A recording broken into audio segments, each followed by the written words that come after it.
একটি জন্মদিনের পার্টি, কয়েকজন বন্ধু আর এক ভাইয়ের ভয়ঙ্কর প্রতিশোধ। শেষ পর্যন্ত কে বাঁচবে আর আসল সত্যটা কী ছিল? চলুন শুরু করা যাক আজকের ভয়ঙ্কর গল্প।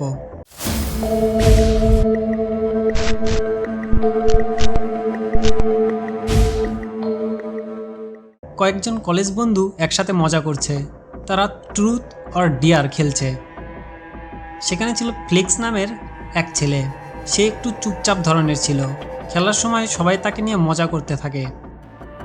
তখন ক্রিস নামের এক ছেলে ফ্লিক্সকে অপমান করে এবং তার গার্লফ্রেন্ড জেমাকে নিয়ে খারাপ মন্তব্য করতে থাকে। এক পর্যায়ে ক্রিস রেগে গিয়ে ফ্লিক্সকে ধাক্কা দেয় এবং সবার সামনেই অপমান করে। ফ্লিক্স খুব অপমানিত হয়ে সেখান থেকে চলে যায়। কিন্তু তখন কেউ বুঝতে পারেনি এই ঘটনার পরেই ভয়ঙ্কর পরিণতি আনবে। কিছুদিন পরে সবাই জানতে পারে ফ্লিক্স আত্মহত্যা করেছে। কেউ বিষয়টাকে খুব সিরিয়াসভাবে নেয় না।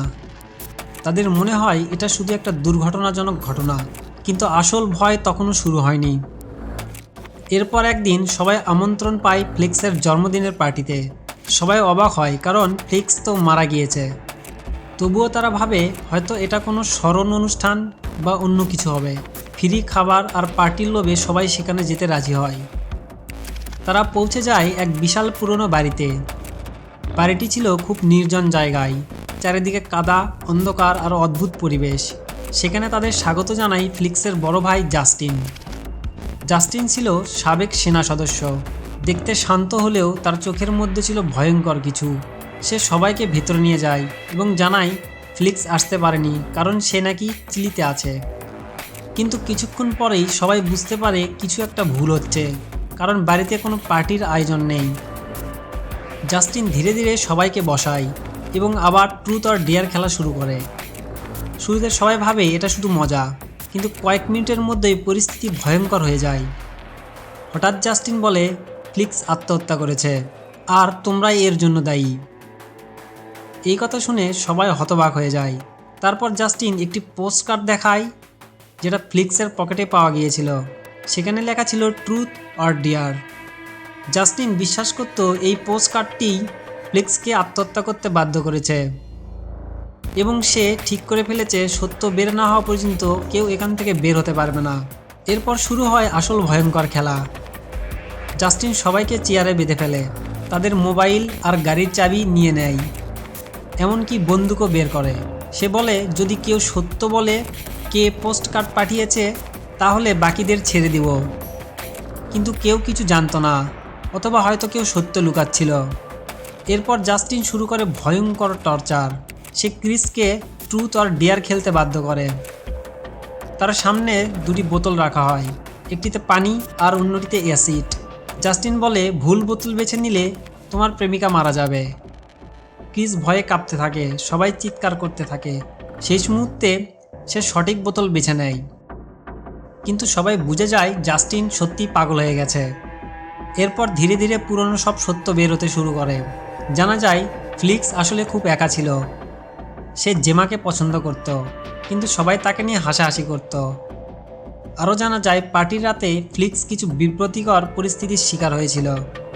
কেউ তাকে অপমান করছিল, কেউ তাকে নিয়ে মজা করছিল। সে মানসিকভাবে ভেঙে পড়ছিল। এক পর্যায়ে সবাই একে অপরকে সন্দেহ করতে শুরু করে, কারণ জাস্টিন বারবার জিজ্ঞেস করছিল পোস্টকার্ড কে পাঠিয়েছে। পরিস্থিতি আরও ভয়ঙ্কর হয়ে যায় যখন একজন বাইরের লোক বাড়িতে আসে। সে বুঝতেই পারেনি ভেতরে কি হচ্ছে, কিন্তু জাস্টিন তাকে নির্মমভাবে হত্যা করে। এবার সবাই নিশ্চিত হয়ে যায় তারা সত্যিকারের মৃত্যু ফাঁদে আটকে পড়েছে। একদিকে লুক নামের এক ছেলে ধীরে ধীরে জাস্টিনের কাছাকাছি যেতে শুরু করে, কারণ সে বাঁচতে চায়। জাস্টিন তাকে বিশ্বাস করতে শুরু করে এবং বন্দুকও দেয়। কিন্তু পরে জানা যায় লুক আসলে একটা ভয়ঙ্কর সত্য লুকাচ্ছিল। শেষের দিকে সবাই মারাত্মক আহত হয়ে পড়ে। কেউ পালানোর চেষ্টা করে, কেউ জাস্টিনকে থামাতে চায়, কিন্তু জাস্টিন শুধু একটাই কথা বলে, আমার পরিবারের সম্মান ফিরিয়ে আনতেই হবে। এরপর আসে সবচেয়ে বড় টুইস্ট। শেষ মুহূর্তে জানা যায় পোস্টকার্ড আসলে লুক পাঠিয়েছিল। সে শুধু মজা করার জন্য এটা করেছিল, কিন্তু ভাবেনি ব্যাপারটা এত দূর যাবে। কিন্তু আসল সত্য আরও ভয়ঙ্কর ছিল। জানা যায় ফ্লিক্স আর কিসের মধ্যে এক গোপন সম্পর্ক তৈরি হয়েছিল এবং সেই সম্পর্কের ভিডিও ব্যবহার করে ব্ল্যাকমেইল করা হচ্ছিল। ফ্লেক্স ভয়, লজ্জা আর মানসিক চাপে ভেঙে পড়ে আত্মহত্যা করে। এই সত্য জানার পর জাস্টিন পুরোপুরি নিয়ন্ত্রণ হারিয়ে ফেলে। সে একে একে সবাইকে হত্যা করতে শুরু করে। শেষে বাড়ির ভিতরে ভয়ঙ্কর লড়াই শুরু হয়। চারিদিকে রক্ত, চিৎকার আর বিশৃঙ্খলা। কেউ বন্দুক নিয়ে লড়ছে, কেউ পালানোর চেষ্টা করছে। একসময় জাস্টিন নিজেও মারাত্মক আহত হয়। শেষে পুরো বাড়ি মৃত্যু আর ধ্বংসে ভরে গেছে। আর ট্রুথ আর ডেয়ার নামের একটি ছোট্ট খেলা সবার জীবন শেষ করে দিয়েছে। এখান থেকে আমরা শিখতে পাই, কখনো কখনো মানুষের ছোট মজা অন্য কারো জীবনে ভয়ঙ্কর প্রভাব ফেলতে পারে। অপমান, একাকিত্ব আর মানসিক চাপ একজন মানুষকে কোথায় নিয়ে যেতে পারে সেটা কেউ জানে না। তো বন্ধুরা, আজকের গল্প এখানেই শেষ। ভিডিওটি ভালো লাগলে অবশ্যই লাইক করবেন, আর চ্যানেলটিতে নতুন হলে অবশ্যই সাবস্ক্রাইব করবেন।